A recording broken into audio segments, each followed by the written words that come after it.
Count your blessings. Count your blessings. That little sentence right there was going over and over, repeating in my mind this morning as I was getting my things together, ready to leave the house to enter into another day, right?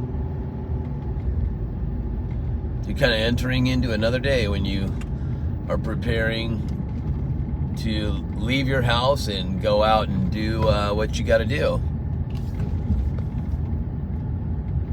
And you could keep on repeating the same cycle every day, repeat, do your thing and just get used to doing your thing until till you get old and it's all over.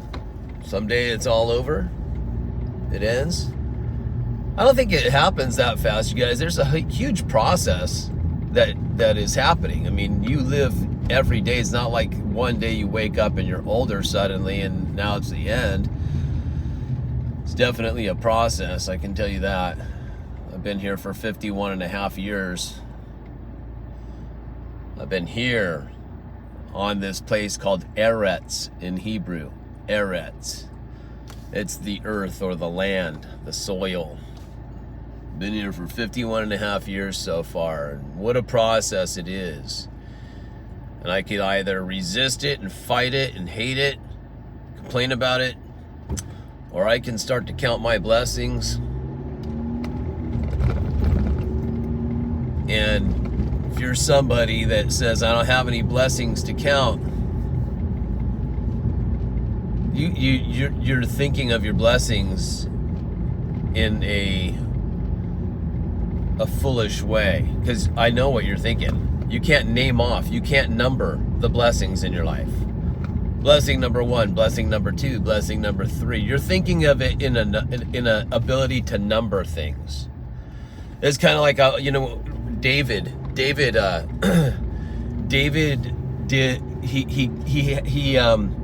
had a census taken in what is it?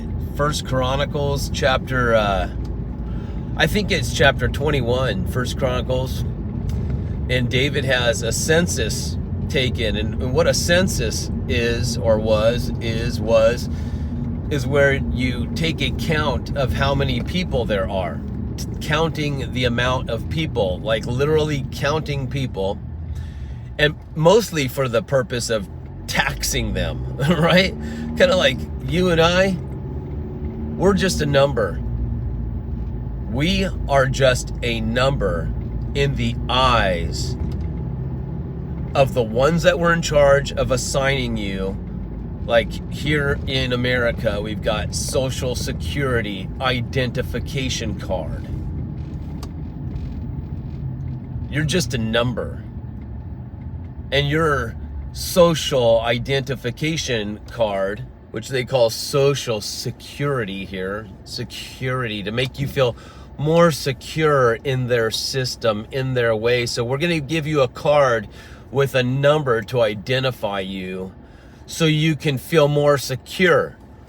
My card that I have for all these years, I've been carrying around this stupid Social Security card and then never stopped to think about what a brainwashing little word they stuck in there. So every time I see my identification card that I'm just a number to them that they can tax, I should feel secure about it. It should increase my security.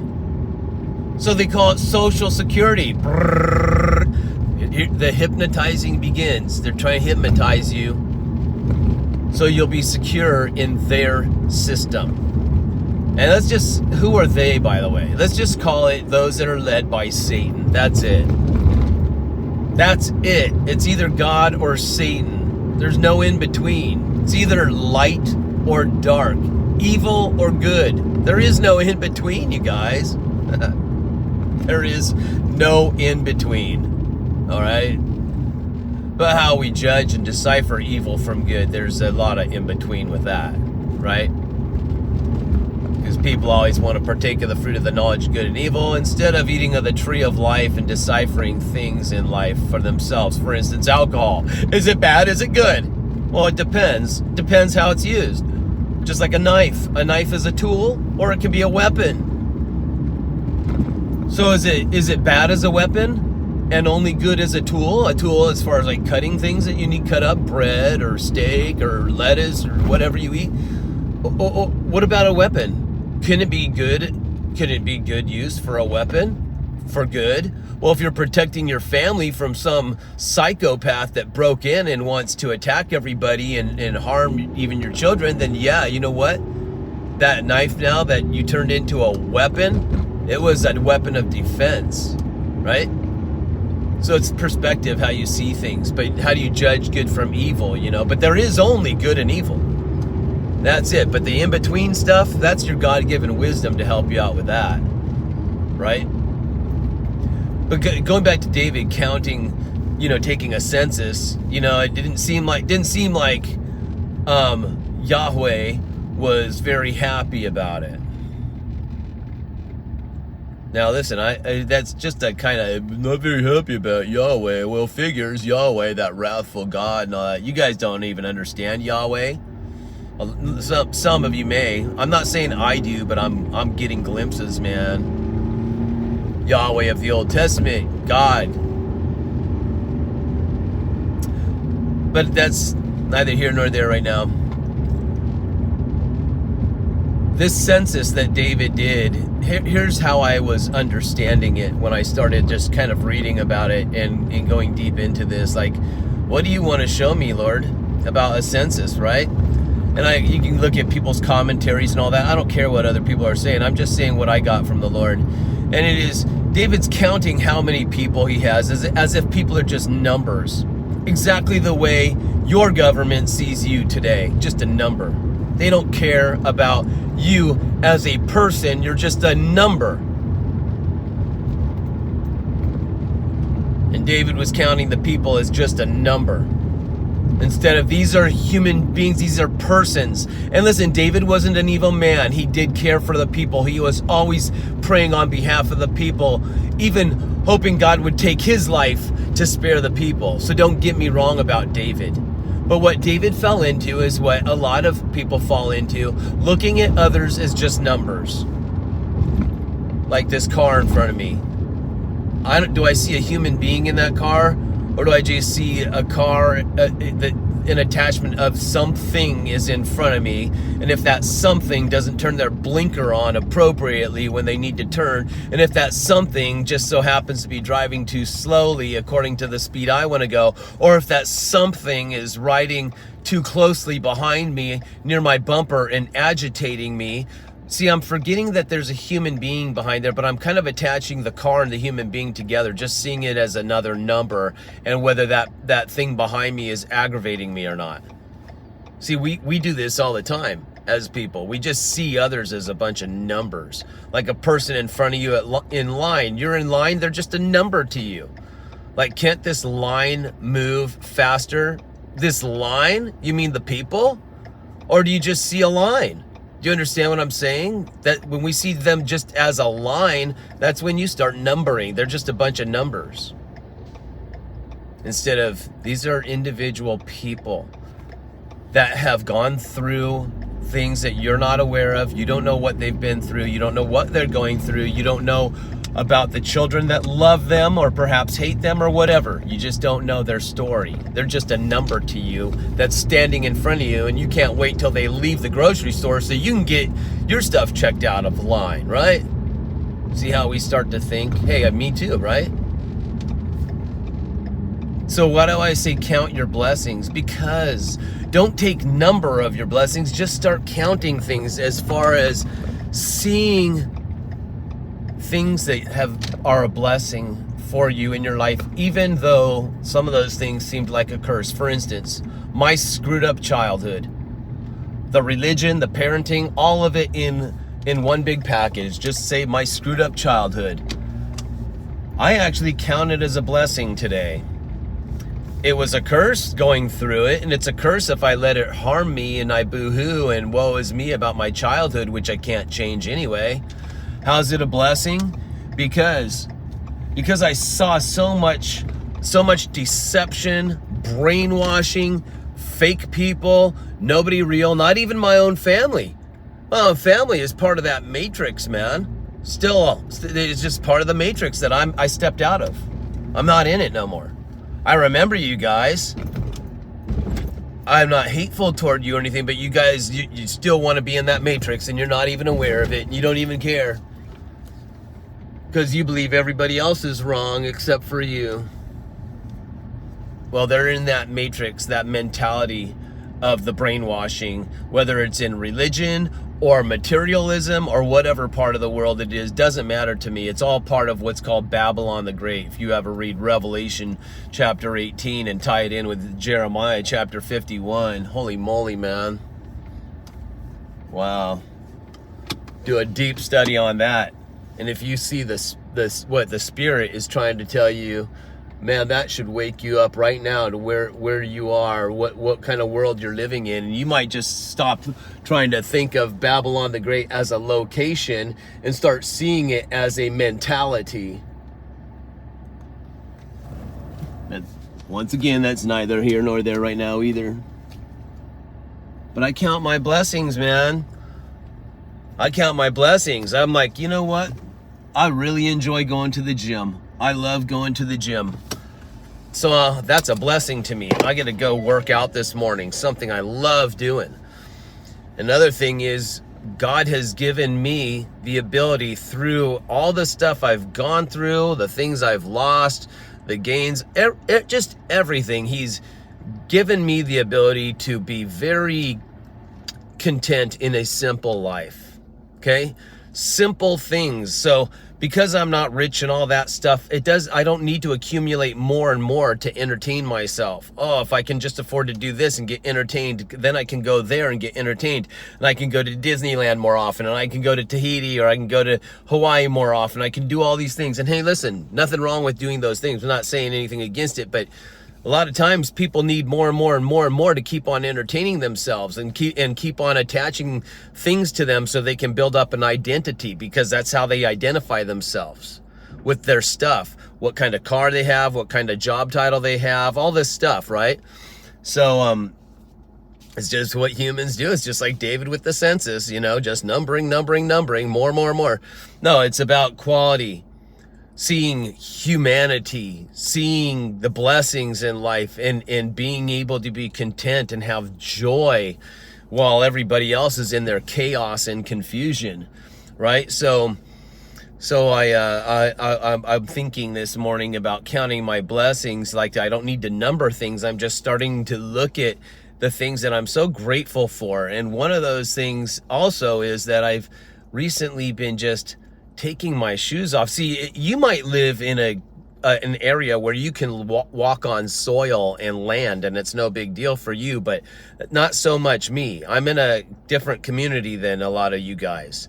So it's not like I can step out of my home and just start walking on the earth, right? It's more city stuff. So it's just concrete everywhere, seems like. But there are little areas, because I live right by the ocean, and there's some nice park areas, and there's nice green grass, rich soil, there's hills. And I've been taking my shoes off and walking my roommates' daughters. My roommates, they have a daughter who's traveling to 12 different countries in a year with her fiance. So she left they left their dog Luna with us, and I've known Luna since she was just a tiny little puppy, because she comes over and stays with us all the time, but now we have her for a full year. So after work, I've been taking Luna, and I walk barefoot in the grass with her, and we go look at the sunset and all that. We have some bonding time, but I'm like, I love it. I'm getting a little bit back to nature. It's not like going out in the woods and all that stuff, because that's never been my upbringing. So I don't know that life, although I respect it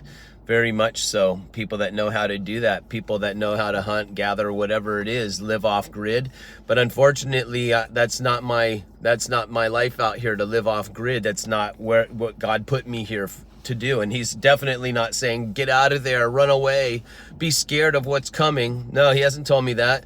I think he wants me to stay put right now and be a light, right? Be a light, man. Wherever I put you, you be a light in that place. Don't run away, right? Why was Lot and his daughters running away from Sodom and Gomorrah? Sodom means flaming or burnt. It's a Hebrew word, flaming or burnt. Flaming. That maybe that's where they get that term called flamers. And I know that sounds derogatory, but I worked in my industry. I'm a hairstylist, so I've worked over time when I was working in salons. Now I'm mobile, but when I was working in different salons over all the years, I've worked with a lot of gay men and women, but a lot of these men would call themselves flamers, right? So I didn't call them it, and other people didn't. They just said it amongst themselves. So, but I wonder if they actually know what they're saying, because that's what Sodom actually means, flamer, right? Flaming one. What's Gomorrah mean? I have it in my Bible. I write down the meaning of Greek and Hebrew words. Hold on, let me just open up a scripture and look at, here we go, Jeremiah chapter 50. Sodom, flaming or burnt, this verse 40, and Gomorrah means people of fear, submersion, like going deeply, get soaked up, entrenched in what? Fear, submersed in fear. Tyrannical is another term for Gomorrah, tyrannical, right? Look up the meaning of tyrannical. That's where we get the word tyrant, right? So not a pretty place. So why was Lot and his daughters escaping that? Running away from the literal place of Sodom and Gomorrah, right? Well, they did. But you and I, we don't need to run from nowhere. You know, we got Christ in us, so we're planted wherever you're at. You know, do you need to escape that place? Is there a literal Babylon? Try to see things in the spirit if you can, and just remember there's a mentality. There's a mentality that you just are free from and that you avoid. And that's a pretty good way to start. That's a good foundation to build things on. But anyway, so back to counting blessings. So I'm just so thankful that, you know, I can walk on grass and dirt barefoot and walk little Luna. And it's like, I can't tell you how much joy I feel like I'm living life, just doing something simple like that. Like, wow, I feel like I'm living again. I don't know. Sometimes you just don't feel like you're living anymore, even though you're alive and doing stuff. But, you know, we get so caught up in things and online stuff, and we just forget what it's like to just be out in the air and walking on earth, and, you know, enjoying time with your dog without sticking earphones in your ears and staring at your phone while you're walking the dog, like I see so many people do. Man, you're just like avoiding even, I'm not saying you communicate verbally with your dog, but there is a connection, if you understand that, with your pet. You know, you have a connection, but when you're plugged in all the time and staring at your phone when you're walking your dog or whatever you're doing, it's just so matrix, getting caught up in it and becoming one with it. It's good to step out of it and be grateful that you have that ability, that God prepared you. No matter what you've been through, God prepared you for something, and you just got to see it, man. And he's prepared me to at least not be a part of the world. I'm not saying I don't do or haven't done stupid worldly, quote unquote, things. Of course I have, but not being part of it, not falling for the brainwashing, not succumbing to it, not caving in, right? Not letting it get to me. If I feed too much on the world, man, I get too like, if I feed on the, you know, the whole political stuff and all the evil that's going on with everything, it's too much. It's like, you know, no thank you. Sometimes I gotta step out of it, not pretend these things aren't happening, but just you know what? Enjoy, man, what God has given me. Don't forget to enjoy life and enjoy the little things, and count your blessings, and don't literally number them. Blessing number 1, blessing number 2. I mean, if you want to write down your blessings in life and that helps you to journal that down, that's great. Nothing against it, right? Even the Bible is full of numbers. But I'm just saying, seeing what God has given you, even if you had a terrible childhood. Well, guess what? My terrible childhood made me so disconnected to all the just toxic stuff that people are attached to, religion, politics, media, and so on. You know, even the things of having to be something in this world so that you can be a really awesome number in the eyes of other people, so you can be valuable in their eyes. They don't care about you, man. They just see you as a number. And if you're under that delusion that your money or whatever you've got makes you something, you're so wrong. Take all that stuff away, strip it all away, right? Nothing. And just then what is life to you? Who are you, right? Who are you? Take away all your money and people and everything. Then what are you? Who are you? You stand alone. Or do you got God with you? Do you got God in you? That's such an awesome, and my greatest thing is having God in my life. I'm not kidding you. And you guys that think this is just a bunch of religious stuff, I feel so, I don't want to say sorry for you. I just feel sad for you. I feel sad for you, not because you don't think like me, but you don't know what you're missing out on, and you don't know how content you could be with just the smallest little things in life. And if you've been raised in a cult and they used the name God or the word God as a weapon against you, and they used the Bible against you, and now it's all just toxic and you're just like, ugh, and you're turned off by it, you know, they got you.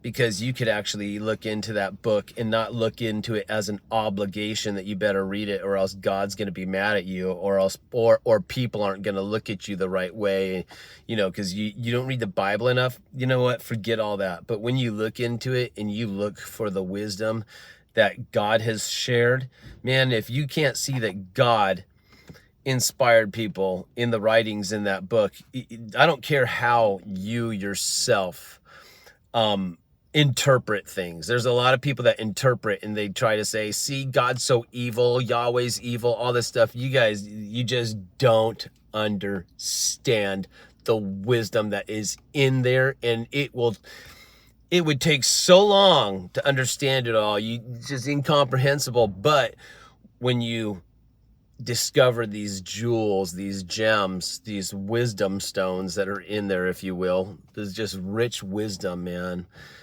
And it just becomes a part of you.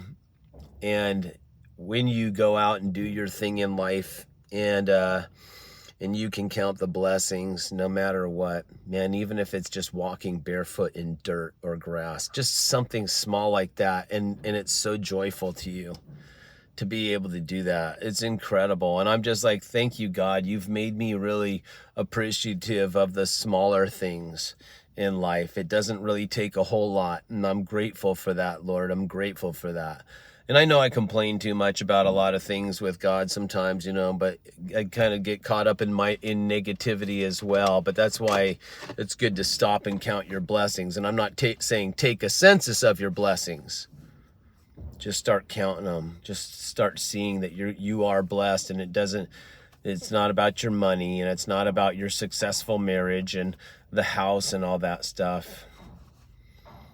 And this isn't to say, you know, that you're not going through something that, you know, well, you don't understand. I am suffering right now mentally and physically and spiritually. No, I do understand. I understand, and suffering comes in many different forms. But especially when you are suffering, that is when you need to count your blessings. And I would even dare to say, and I speak this out with faith and trust and belief, and this is in my heart to say this, that I think if we started counting our blessings in life and stopped focusing on all the curses, and we focused on the blessings and count them, not numerically, but just starting to see the blessings in your life, I think healing, literal healing, will manifest not only spiritually or mentally, but also physically. I bet you start counting your blessings in life, you're going to see the manifestation of that health that Christ has given you in your spirit. I will guarantee that health in your spirit will start to just ooze out and travel through your soul and go into your mind and even touch your very flesh. So much to that, even when you are experiencing healing, when your hands touch somebody else, that spirit that's in you will flow out of your hands, just like water flows from a garden hose. And man, then you'll see that when you lay hands on the sick, they will be made well. Guarantee you. Guarantee you.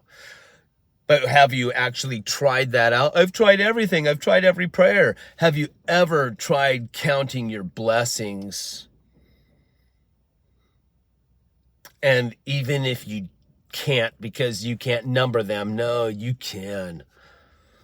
You're focusing on the negative. Start focusing on the positive, right? And I don't know about you, but the positive looks just like a cross, right? That plus sign.